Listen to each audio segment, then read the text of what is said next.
मेवाड़ आज तक न्यूज की खबरों का नोटिफिकेशन सबसे पहले पाने के लिए सब्सक्राइब जरूर करें और साथ ही बेल आइकन दबाएं।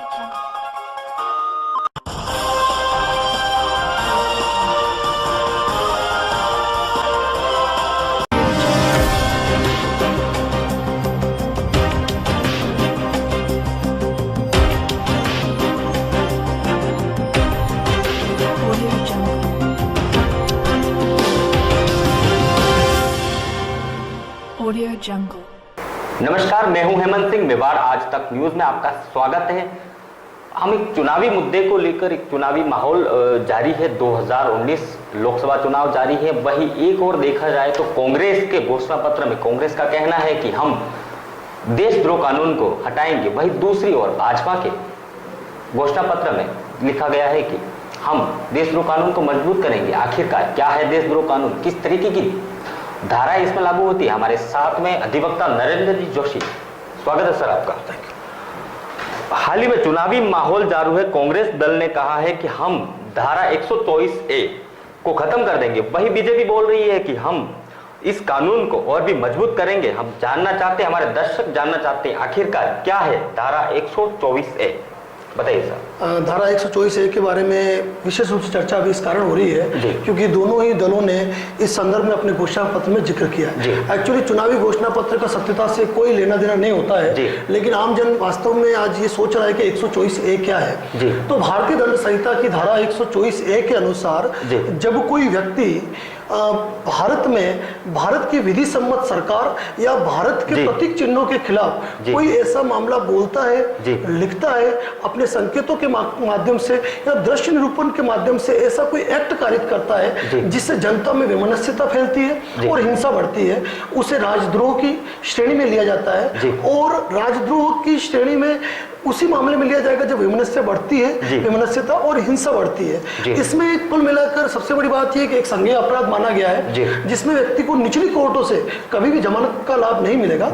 उसे मुख्यतः अगर जमानत का लाभ लेना है तो हाई कोर्ट और सुप्रीम कोर्ट ही दे सकती है। और इसमें आजीवन कारावास और जुर्माने तक का प्रोविजन है, 3 वर्ष की कैद और जुर्माने तक का प्रोविजन है, और जुर्माने तक का भी प्रोविजन है अलग अलग मैटर के मामले में। जी बिल्कुल। यह कानून कहां से आया, भारत में कब से लागू हुआ, इस कानून की क्या जरूरत पड़ी आखिरकार सरकार को? देखिए, इस कानून की बात कही जाए तो 1860 में इस कानून को बनाया गया था और 1870 में इसको भारतीय दंड संहिता में शामिल कर दिया गया। और जहां तक आप पूछ रहे हैं कि इस कानून की जरूरत कहां थी, तो मैं बता दूं कि ब्रिटिश शासन था।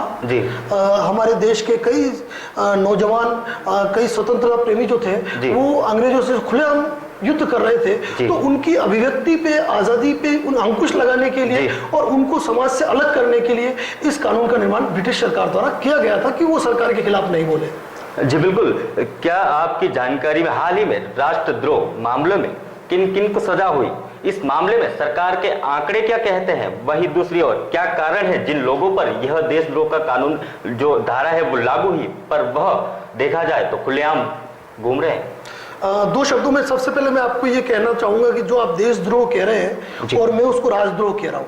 राजद्रोह और देशद्रोह दो अलग अलग। इन दोनों में क्या फर्क है? वैसे राष्ट्रद्रोह और देशद्रोह में क्या फर्क है? मैं वही चीज आपको बताना चाहता हूँ कि आईपीसी में 124A में जिसका जिक्र किया गया है वह राजद्रोह है। देशद्रोह लोग वर्ड यूज कर रहे हैं, पर देशद्रोह का भारतीय संविधान में कहीं भी जिक्र नहीं है। इसे राजद्रोह के हिसाब से काउंट किया जा रहा है। और जहां तक ये कि किन किन लोगों को के ऊपर राजद्रोह के मुकदमे चले, तो मैं आपको बता दूं कि माननीय बाल गंगाधर तिलक साहब के ऊपर 3 बार इस तरह के मुकदमे चले हैं राजद्रोह के, जिसमें उनके जो आर्टिकल थे और उनके भाषणों के आधार पे उनके ऊपर राजद्रोह के मुकदमे चलाए गए।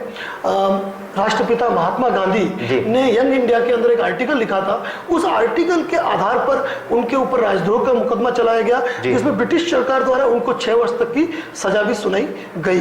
एक मामले में आपको बता दूं कि केदारनाथ सिंह ने बिहार के बेगूसराय में एक बार कांग्रेस सरकार के खिलाफ उन्होंने कोई स्टेटमेंट दिया और उस स्टेटमेंट के आधार पर राजद्रोह का मुकदमा दर्ज हुआ। तो 1962 में सुप्रीम कोर्ट ने एक खुले रूप से कहा कि किसी भी नागरिक को उस सरकार के खिलाफ बोलने का पूरा हक तब तक है जब तक कि उसके बोलने से किसी प्रकार की हिंसा नहीं बढ़े और कोई नुकसान नहीं हो।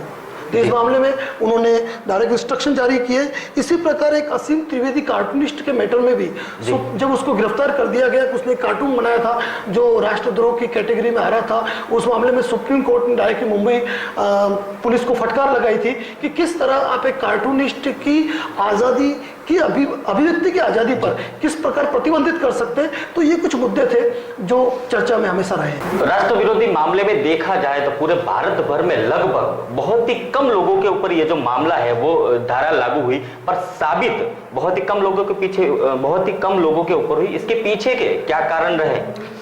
इसके पीछे से सबसे बड़ा कारण कहूंगा, जैसे अभी आपने जो मुझे कहा, तो वास्तव में आपका कहना बिल्कुल सत्य है। एनसीआरबी के रिकॉर्ड के हिसाब से अगर देखा जाए तो 2014 से लेकर 2016 तक भारत में करीब 179 लोगों पर राजद्रोह के मुकदमे दर्ज हुए, जिसमें 2016 के अंत तक 70% से अधिक मामलों में चार्जशीट तक दाखिल नहीं हो सकी, और इसमें केवल 2 ही लोगों पर अपराध साबित हो सका। और जैसे अभी आपका क्वेश्चन ये है कि क्यों सजा नहीं हो पाती है, तो इसके पीछे केदारनाथ मामले में जैसे सुप्रीम कोर्ट ने एक बात कही थी कि प्रत्येक व्यक्ति को ये पूरा अधिकार है कि वह सरकार की आलोचनात्मक व्याख्या कर सके, सरकार के खिलाफ आवश्यक होने पर बोल सके और उसके बारे में लिख सके। दोषी व्यक्ति उसी स्थिति में माना जाएगा जब उसके द्वारा कोई ऐसा कार्य किया जाता है जिससे हिंसा बढ़ के विमनस्यता बढ़े या सरकार के प्रति घृणा बढ़े। और सबसे बड़ा कारण यह है कि इसमें कई मुकदमे केवल राजनीतिक स्वार्थ के मुकदमे के उद्देश्य से किए जाते हैं। यही कारण है कि ये मामले साबित नहीं हो सकते। जी सर, बिल्कुल। हम एक पूछना चाहेंगे आपसे, वैसे निजी स्तर पर देखा जाए आप एक अधिवक्ता हैं, वैसे इसका फैसला, इस धारा का फैसला हम नहीं कर सकते। आखिरकार ये हम आपसे एक राय जानना चाहेंगे, जनता जो है, दर्शक है, वो राय जानना चाहते हैं कि क्या आपकी नज़र में ये कानून खत्म होना चाहिए या फिर इस कानून को और कठोर बना देना चाहिए? सर ऐसा है कि 1860 में बना, 1870 में इसको लागू किया गया, और इसके बाद ये मानिए कि इस कानून को आज़ादी के बाद भी जस का तस रख लिया, उसमें जरा भी चेंज नहीं किया। हुआ यह है कि राजनीतिक रूप में इसका काफी दुरुपयोग हुआ है। तो यहाँ मैं खुले रूप से कहूंगा कि प्रत्येक व्यक्ति को सरकार के खिलाफ उनके आलोचनात्मक व्याख्या करने का अधिकार है, उनके कार्यों के प्रति अपनी टिप्पणी देने का अधिकार है। तो जहां तक व्यक्ति यदि सरकार के खिलाफ अपना स्टेटमेंट देता है तो वहां पर किसी प्रकार के राजद्रोह का मुकदमा नहीं बनना चाहिए। लेकिन यदि कोई व्यक्ति राष्ट्रीय प्रतीक, राष्ट्रीय चिन्ह, राष्ट्रगान और संविधान के प्रति अनादर करता है या उनके प्रति ऐसा कोई एक्ट कारित करता है जिस तो वो निश्चित ही राजद्रोह की श्रेणी में आना चाहिए, राजद्रोह के अंतर्गत वो दंड का भागी होना चाहिए। तो मेरे शब्दों में यही कहूंगा कि 124A को समाप्त करने की आवश्यकता नहीं है, बाकी संशोधित करके इसको इस रूप में करना चाहिए कि जिससे भारत की एकता, अखंडता सुरक्षित रहे, राष्ट्रीय चिन्हों के प्रति, राष्ट्रीय प्रतीकों के प्रति, राष्ट्रगान और संविधान के प्रति लोगों का सम्मान बना रहे। साथ ही ऐसे व्यक्ति जो कि राष्ट्र की एकता, अखंडता को नुकसान पहुंचाने वाले एक्ट कारित करते हैं, उनके खिलाफ बिल्कुल ये कानून कठोर रूप से लागू होना चाहिए। जी बिल्कुल, देखा जाएगा 1947 से लेकर अभी तक कांग्रेस सरकार रही, 1984 तक। 1984 में भाजपा आती है, फिर भाजपा की सरकार बनती है वही। तो एक देखा जाए तो आखिरकार जब कांग्रेस के हाथ में था तो यह कानून कांग्रेस चाहती थी कि लागू रहे, इतने वर्षों से लागू रहा। जब भाजपा इसको मजबूत बनाना चाहती है और कांग्रेस इसको हटाना चाहती है, इसके पीछे के क्या कारण है? इसके विषय में क्या कहना चाहेंगे? आपकी क्या राय है? वैसे सर दोनों ही दलों के बीच में मेरा कोई अपना ओपिनियन देना नहीं चाहूंगा, लेकिन मैं यही चाहूंगा कि ये तो चुनावी घोषणा पत्र है जिनका सत्यता से कोई लेना देना नहीं होता है, कि अन्ना कोई इनका ये वचन पत्र है कि उसको पूर्ण करेंगे। लेकिन यही मैं कहना चाहूंगा 124 से बरकरार रहे, एक अच्छा संशोधन हो और जो भारत की एकता, अखंडता को सुरक्षित। जी बिल्कुल, देखा जाए तो ये देशद्रोह कहा जाता है, वही देशद्रोह नहीं पर राजद्रोह कानून है। 124A का विश्लेषण करना हमारे आम जन को, ये जो 124A क्या है, इसके पीछे क्या कारण है, बेसिकली देशद्रोह कहा जाता है। पर राजद्रोह, देशद्रोह में क्या फर्क है? वैसे राजद्रोह है, देशद्रोह है ही नहीं। ये राजद्रोह इसलिए कहा जाता है, ब्रिटिश सरकार ने इसको लागू किया था, उनके अनुसार इसे राजद्रोह कहा जाता है। और हमारा एक ही उद्देश्य है, किसी राजनीतिक पार्टी या किसी दल को ठेस पहुंचाना नहीं। उदयपुर से हेमंत सिंह चंदाना के साथ मेवाड़ आज तक न्यूज।